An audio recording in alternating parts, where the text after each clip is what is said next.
Raid alert! You know what it is, Jay Devon, back at it with another video. If you are new to the channel, welcome, subscribe if you feel my vibe, and power up, punch the notification bell for more PvP content. In today's video, we are going to be doing some practice battles up against the one, the only St1x10. It did take us a little longer than usual to hit Ultra Friends. You know, life happens. Sometimes I'm bad at sending and receiving gifts, so if you're on my friends list, I'm sorry, I don't do it intentionally. Yeah, life happens. Now, going into these battles, keep in mind when I do my commentary on these things, these are just practice battles. The Rainbow Cup isn't even officially started yet. It starts on the 1st of June. So this is all preliminary. We're just testing matchups. And when I do my commentary, I like to leave my thoughts on the Rainbow Cup meta and what I do in my practice battles. So please do not take what I say in these videos as the final word for what you should do in your Rainbow Cup tournaments. It's just testing. It's just practice. If you really want to get down to see how good you can do some practice yourself. You always got to practice yourself, because if you go in with a team and even though you've watched other videos and you've read Reddit posts, if you don't really know how to use that team yourself, and what I say by that is when to shield, when not to shield, when to switch, when not to switch, what to switch into, that's all based on your team comp and your practice. That's how you learn those things with your matchup. So again, practice yourself. Now we're going to start the commentary for this. So the first thing I want to talk about really briefly in this video is Raichu. Okay, I feel like Raichu is a very dominant presence in the Kingdom Cup meta. Bruh. The reason I say there's some controversy, a little bit of controversy right now around Raichu and what moves to use. So first off, if you do have a legacy Raichu with Thunder Shock as the fast move that can be usable for Great League, you definitely want to use that. That is going to be preferred. It's going to get to Wild Charge quicker than a Raichu can get to Wild Charge that has Spark. Spark is going to deal, I think it deals a little more damage per Spark than Thunder Shock does per Thunder Shock. But just getting to that Wild Charge quicker than a Spark Raichu can, that does make a difference potentially. So I guess the controversy right now with Raichu is whether to use Brick Break or Thunder Punch as the second charge move. If you even have a second charge move. If you don't, Raichu is only 10k Stardust to unlock an additional charge move. So he's not that expensive, it's affordable, but my vote goes with Thunder Punch, and here's why. One, for matchups like this against Mantine, Mantine is basically an auto lose against Raichu. Mantine is hardly ever going to win. Also, against Blastoise, you're definitely going to want to have Thunder Punch over Brick Break.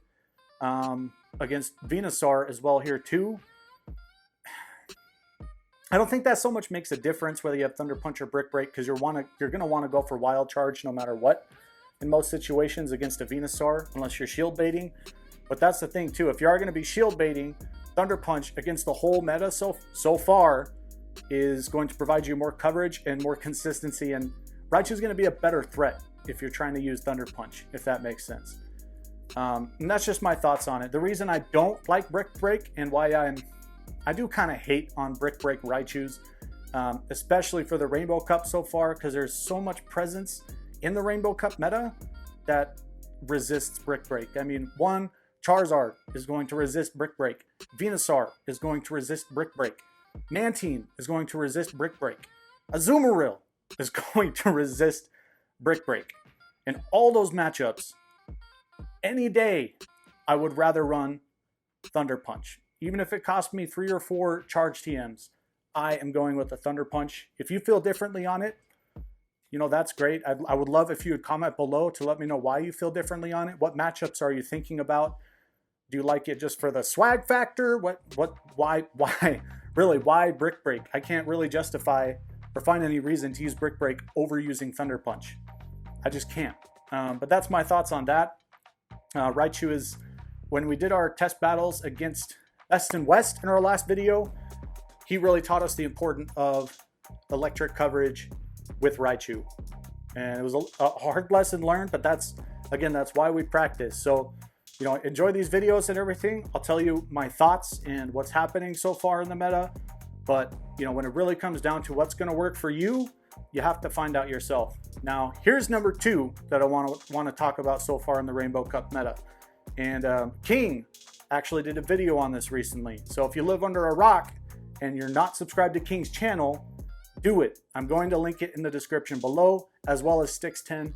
Your channel is going to be linked in the description below as well too. So go check them out right now. I'll give you a couple of seconds. Quagsire. Arguably, so far, some people are saying he's the king of the Rainbow Cup meta. He's the meta-defining Pokemon for the Rainbow Cup. I can kind of agree with that in some ways. I haven't practiced enough so far, personally, in the Rainbow Cup meta to say that I can actually agree with that or that I don't agree with that. So these are really just, you know, subjective observations on it so far, on other people's opinions. But with Quagsire, what I'm currently running, obviously I have Mudshot, but I feel like Earthquake is a staple. You're going to want Earthquake no matter what. But I have Stone Edge as well. And my thoughts when I put Stone Edge on him was Charizard, right? Charizard and potentially Lapras. And the reason I thought about those is Mudshot on a Quag is going to get me to Stone Edge pretty quick, arguably very, very quick. And I can win those matchups every time. But in practice, in my own testing with Quagsire against those matchups, if they have shields, which if you're smart, you should reserve your shields for a Charizard potentially, I'm not able to get to them quick enough. I don't feel like Mudshot and Stone Edge is going to beat a Charizard that in certain situations that can get to Dragon Claw, especially if he previously farmed you and he has 2 or 3, realistically 2 at least Dragon Claws built up. I'm still going to lose that matchup. So some other popular things I think have been Sludge Bomb and then Acid Spray. I think St1x10 used an Acid Spray Quag against us in this video, and I really liked how it performed. And my thoughts on it were, when you get Acid Spray off, especially if you can get 2 off against essentially any matchup, right? No matter what Pokemon they have, if you have a good counter to that to bring in next after you have double or even single Acid Sprayed them, you are so much more likely to win that matchup because of their extremely lower defense. It's such a good strategy. It was kind of a thing in the Nightmare Cup meta. Way back then, I made my video on Alolan Muck using Acid Spray. It was kind of a similar thing. Zionic also made some comments, I think, in a live stream about Acid Spray strategies where you could Acid Spray and then switch in potentially with a Shift Tree using Razor Leaf or a Confusion user, bringing in the Confusion Pain. Now it's kind of a cheesy strategy, right? You're hitting them with some cheese, but it has worked for some people, and I think it's going to potentially be a legitimate strategy for this Rainbow Cup meta, which it makes me think a lot. The brain is working. I want to test out. I'm going to switch Stone Edge off probably pretty soon and test it out in some Rainbow Cup battles against other people to see if I can pull off the strategy, if it works for me. If you have already used that strategy, again, comment below, let me know how it goes for you, what works for you, what doesn't work for you. I'm going to test it out myself and possibly feature it in an upcoming video for this Rainbow Cup. But it really gets me excited. I love the Acid Spray, and I'm excited for more debuff moves to keep coming, whether it's buffing your own Pokemon, debuffing theirs, even potentially status effects. There's a lot of people talking about possible status effects with Yawn. Obviously, Trainer Tips made a video on it. Poke8k just talked about it as well recently. I'm hoping they do have status effects, whether we can make other Pokemon sleep, right, with Yawn, or other things. I mean, Burn. I was really hoping the Burn status effect was going to potentially end up becoming a thing with Blaziken. I think it was kind of sad that it didn't. I was really looking forward to that. And how it could apply and potentially change PvP in the metagame for Nightmare Cup previously. Not much happened with it, but you know, it is what it is. I'm hoping we do get status effects, and sooner than later. Please give us status effects.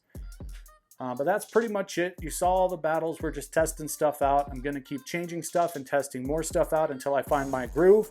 I encourage you to do the same thing. Find your own groove in this Rainbow Cup meta. What works for you? What doesn't work for you? Keep practicing. I can't say that enough. But that was it. So GG's to the battles, GG's to St1x10, and GG's to the video because it's over. Again, subscribe if you feel my vibe, and power up, punch the notification bell for more PvP content. But that's it for this video. We will see you in the next Rainbow Cup video. Have a good freaking day.